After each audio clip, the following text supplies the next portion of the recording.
So, in my video yesterday, I talked about how sometimes I find it hard to comprehend how some people can choose to live without God. And one thing that I said about it was, at that point, you're not living, you're surviving. And ever since then, the more that I think about it, the more I realize that the world runs on survival mode and not many people actually truly live. Now, the thing is, you may hear both of these words and think, well, they both mean the same thing, right? And the thing is, that's actually incorrect because one shows passion, the other, it reveals chaos. One shows hope while the other thrives in negativity.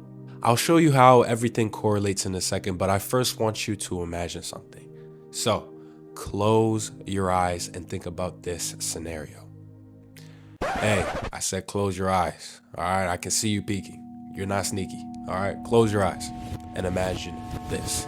If money was not an issue, if time was not an issue, if the opinions of others did not matter, where would you be right now?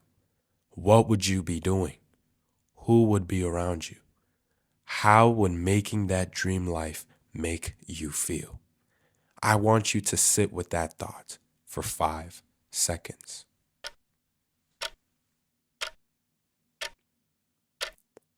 Now, open your eyes. I want you to tell me how that made you feel. You can either say it in your mind, you can say it in the comments. How did it make you feel? Did you maybe feel a sense of happiness?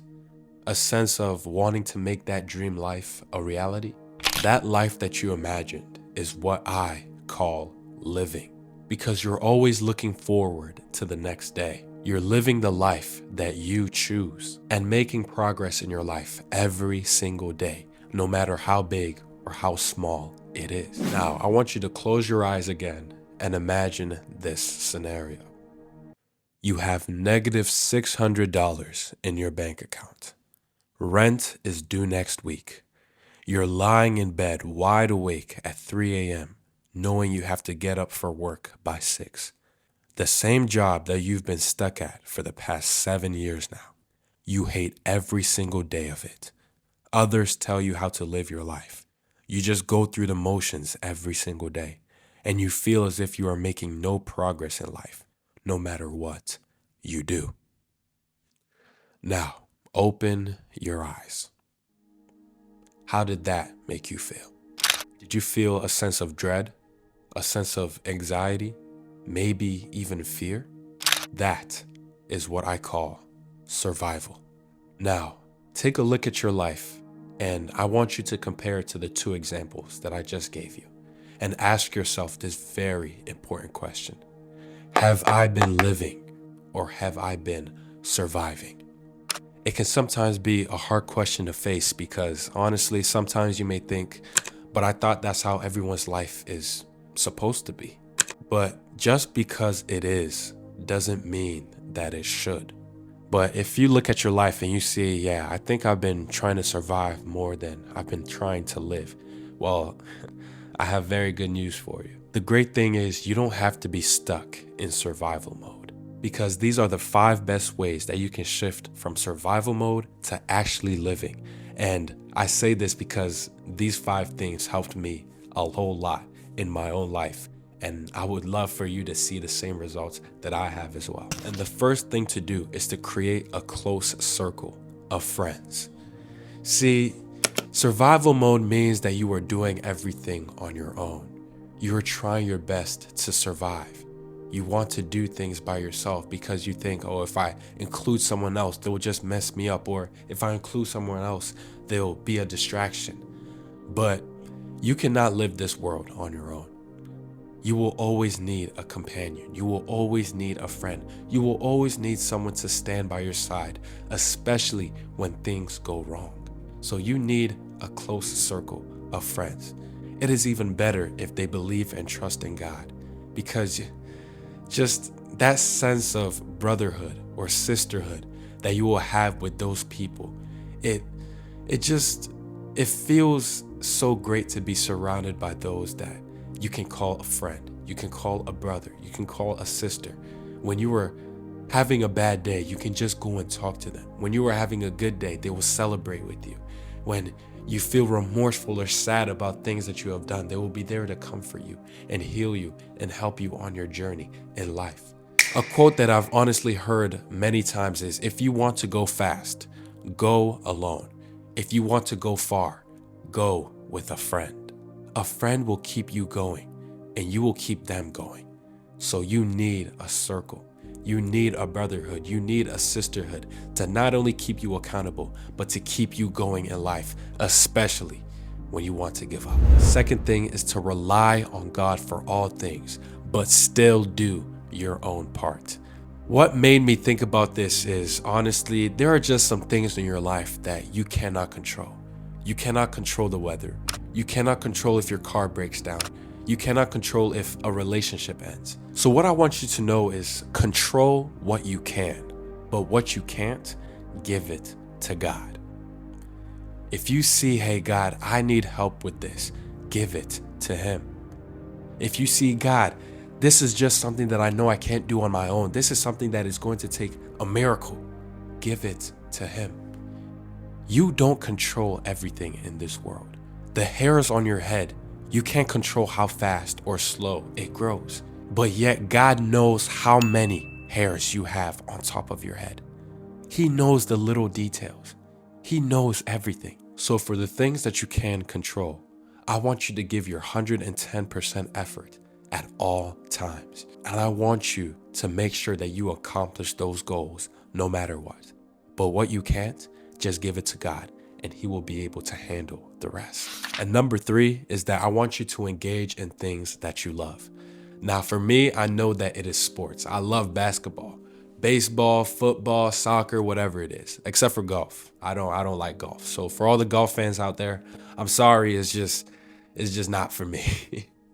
But engaging in the things that you love, it honestly it fills your heart with desire. It fills your heart with a sense of joy, knowing that you are doing something, not because, oh, you'll gain money out of it, not because, oh, you are doing it to show off or anything. You're just doing it because you like it. So I want you to find at least 1 or 2 activities that you enjoy doing. Like I said, for me, it's sports. For you, it could be reading. It could be hanging out with friends. It could be video games. It could be making YouTube videos. It could be anything. As long as it brings a sense of joy and desire and passion into your life, I need you to do that thing. Because you can't live a life where you're just doing things for the sake of money, for the sake of, oh, I have to do it. No, you need some sense of joy in your life, and enjoying the things that you do, that is a great way to go from surviving to thriving. Fourth thing to do is to keep negativity out of your life. Always thinking about the worst scenarios, it will always keep you in survival mode, because survival mode always wants you to be ready for the worst things possible. And always thinking about the worst things possible will keep you from seeing the good that can happen in your life. What if something good happens in your life? You'll be like, oh, it's just a coincidence. It was never really meant to happen. Always be ready for the worst. Always be ready for something bad. If you always think something bad is going to happen, you will always see something bad happening. You can't live a life of good when you always see bad. So learn to see the good in your life. Learn to see just the sunrise. That is the first good thing that you can see in the morning. God, thank you for this sunrise. Thank you for waking me up. Thank you for giving me eyes to see. That's already 3 great things. And that is just from you waking up in the morning. Always see positivity. Always see good. And it will turn up in every single moment of your life. Number 5 is to stop repeating the same things every single day. Now, I don't want you to live your life on repeat, because once you get comfortable, that's where survival mode just takes place. When you start to do something different, your mind will tell you, whoa, we have never done this before. We don't know what is going to happen if you start taking this new path. We don't know what is going to start happening if you stop doing this.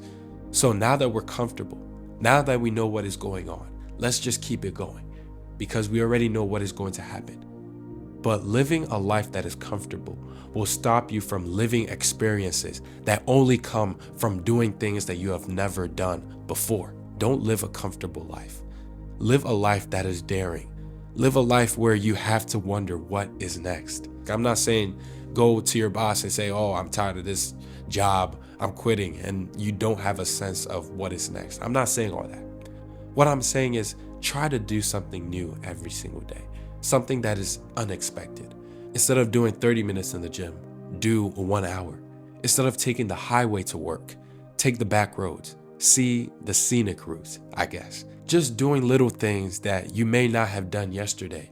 It could honestly just change your life in so many ways that you cannot imagine. So don't live your life on repeat. Change something up, switch something up every single day, and you will slowly but surely see your life change for the better. Now, if you follow these 5 things, and honestly, there's a whole lot more that you can do. So let me know in the comments if you want a second part of this video, and I will go into more depth about those things. But I'm telling you, just doing these 5 things will take you from not only survival mode to living, but from living to thriving, because that is what we all want in our lives. So let us make that dream life a reality, and let us start right now. All right? Please like, comment, subscribe if this video changed your mindset, and I will see you, God willing, tomorrow in the next video.